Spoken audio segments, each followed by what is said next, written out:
नमस्कार साथियों, आज एक नया टॉपिक लेके आए हैं। पिछली क्लासेस में आपने पढ़ा था पिछली क्लास में पढ़ा था आपने प्रतिभाशाली बालक। आज का टॉपिक रहेगा पिछड़ा बालक। इसको कहेंगे शैक्षणिक रूप से पिछड़ा बालक। शैक्षणिक रूप से पिछड़ा बालक टॉपिक इम्पोर्टेंट भी है। इनमें से एक तो स्लो लर्नर आ सकता है, मंद अधिगामी करके क्वेश्चन पूछा जाएगा या पिछड़ा बालक करके पूछा जाएगा। लगभग विशेषताएं एक जैसी ही हैं और ये प्रतिभाशाली बालकों के थोड़े उलट बिहेवियर करते हैं। तो पिछड़ा बालक को हम कहेंगे बैकवर्ड चिल्ड्रन। बैकवर्ड चिल्ड्रन या चाइल्ड कर दीजिए। क्या विशेषताएं होती हैं, क्या शिक्षा व्यवस्था रहेगी, इन पर चर्चा करते हैं। आइए समझते हैं। पहले परिभाषित किया गया इसको श्रिलबर्ट के द्वारा। सबसे अच्छी परिभाषा इसमें श्रिलबर्ट महोदय की है। इन्होंने कहा है कि अपने पाठशाला जीवन के मध्य में, पाठशाला जीवन का मतलब है कि वे बालक जब 10वीं और 11वीं आयु में होता है, 11वें वर्ष की आयु में प्रवेश करता है, तो जो बच्चे इस उम्र में होते हैं वो सामान्य कार्य समस्त कर लेते हैं, लेकिन ये बालक अपनी नीची कक्षा में, यानी कि जिस आयु वर्ग में है उससे नीचे की कक्षा के कार्य भी करने में असमर्थ होते हैं। नीचे की कक्षा के कार्य नहीं कर पाते हैं। सपोज़ करिए कि कोई बालक कक्षा 6 में है, प्रवेश लिया है और वो कक्षा 5 के सवालों को नहीं जानता है, तो ये माना जाएगा कि वो बालक पिछड़ा बालक है। अब इसको जो डिफ़ाइन किया गया है वो किया गया है EQ के आधार पर। श्रिलबर्ट की परिभाषा में ये आता है EQ का टर्मिनोलॉजी। EQ क्या है? एजुकेशनल क्वोशिएंट, शैक्षिक लब्धि। शैक्षिक लब्धि, जैसे हम IQ पढ़ते हैं उसी तरह से शैक्षिक लब्धि भी होती है और इसका फार्मूला IQ से बिल्कुल मैच करेगा। EQ बराबर EA इंटू मल्टीप्लाई करेंगे 100 का और अपॉन CA। यहाँ इन शब्दों को तोड़ दें। EQ आपका एजुकेशनल क्वोशिएंट है, शैक्षिक लब्धि है, और EA एजुकेशनल अटेनमेंट है, शैक्षिक प्राप्ति। शैक्षिक प्राप्ति EA, और CA का मतलब है कालानुक्रमिक आयु, क्रोनोलॉजिकल एज। कालानुक्रमिक आयु,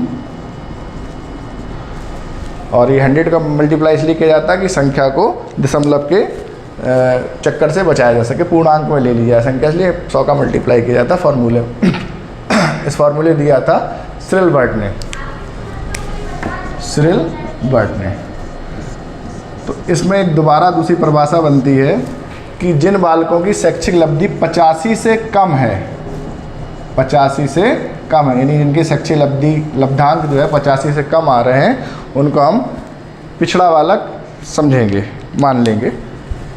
इसको निकाला कैसे जाता है, इस फॉर्मूले को यहीं हम नोट कर रहेंगे और आपको समझाते हैं कि कैसे EA निकलेगा, कैसे आपको EQ निकालेंगे। मान लीजिए कोई 10 वर्ष का बालक है, 10 वर्ष का बालक है, और 10 वर्ष का ये बालक, तो ये इसकी वास्तविक उम्र हो जाएगी, क्रोनोलॉजिकल एज हो जाएगी।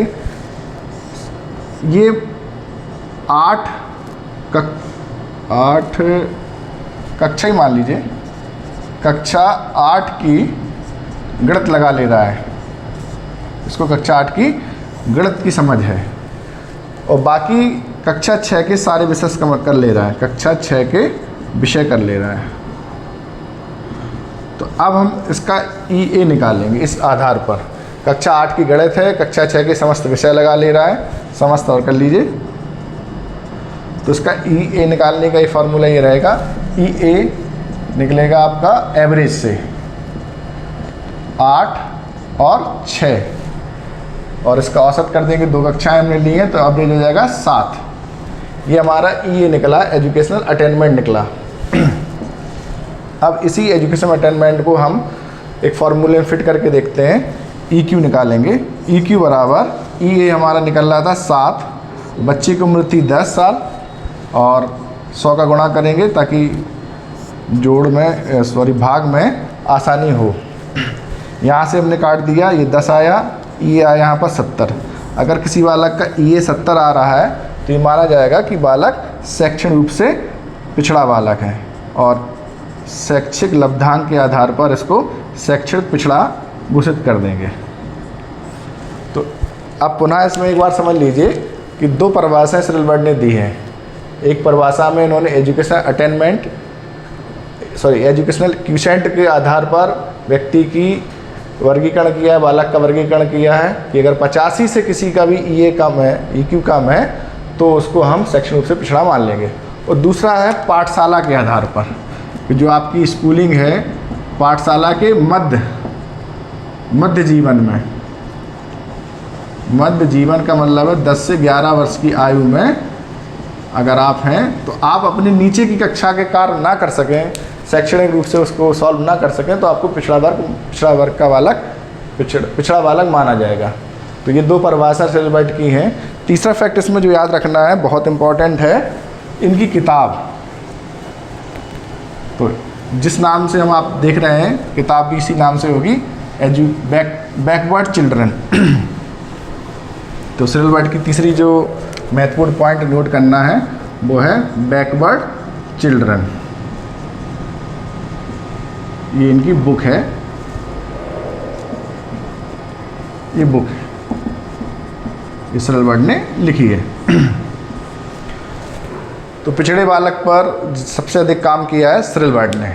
इसके अलावा सोनेल ने भी काम किया, लेकिन बहुत इंपॉर्टेंट उनका नहीं पूछा जाता है।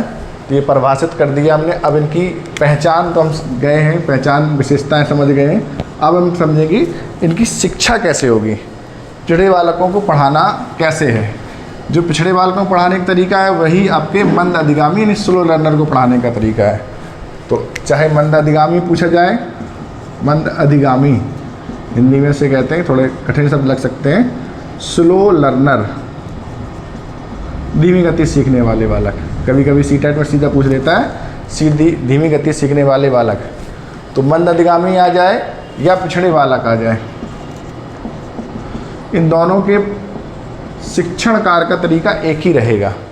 सबसे पहले क्योंकि धीमी गति सीखते हैं तो हम इनको धीमा ही सिखाएंगे, सिखाने की गति धीमी रखेंगे, सिखाने की गति धीमी रखेंगे, मतलब तेज़ किसी चैप्टर को ख़त्म नहीं करना है। दूसरा इसमें रहेगा कि क्रियाकलाप के माध्यम सिखाएंगे, यानी कि लर्निंग बाय डूइंग को हम ऑब्जेक्टिव बनाएंगे, लर्निंग बाय डूइंग के फॉर्मूले पे काम करेंगे। जो भी सिखाएंगे करके सिखाएंगे, बहुत ज़्यादा बेहतर यही रहेगा कि बच्चा करके सीखे। इसके अलावा शैक्षणिक जो भ्रमण होते हैं उनको शामिल करेंगे, शैक्षणिक भ्रमण, एजुकेशनल एक्सकर्शंस होते हैं, इनको इंक्लूड करेंगे। थोड़ा सा हमें पेशेंस रखना पड़ेगा, सहानुभूतिपूर्वक भी सिखाना पड़ेगा, सहानुभूतिपूर्वक भी हम बच्चों को सिखाएंगे, क्योंकि हम जितना धैर्यवान रहेंगे बच्चा उतना ही अच्छे से सीख जाएगा। अभी आपने एक फिल्म देखी होगी आमिर खान की, इसमें तारे ज़मीं पर ये कॉन्सेप्ट था, बच्चा धीमी गति सीखता था। तो धैर्यपूर्वक जितना सिखाएंगे उतना अच्छा रहेगा। और इसमें आप और ऐड कर लीजिए तो आप ऑडियो विजुअल एड्स होती हैं, जो हमारी ऑडियो विजुअल एड्स यानी कि श्रव्य दृश्य सामग्री इतनी होती है, इसके माध्यम से हम सिखाने की कोशिश करेंगे। तो शैक्षणिक बच्चों को इस तरीके से सिखाया जा सकता है। ये टॉपिक स्लो लर्नर में भी काम आएगा, ये टॉपिक आपका बैकवर्ड चिल्ड्रन में भी काम आएगा।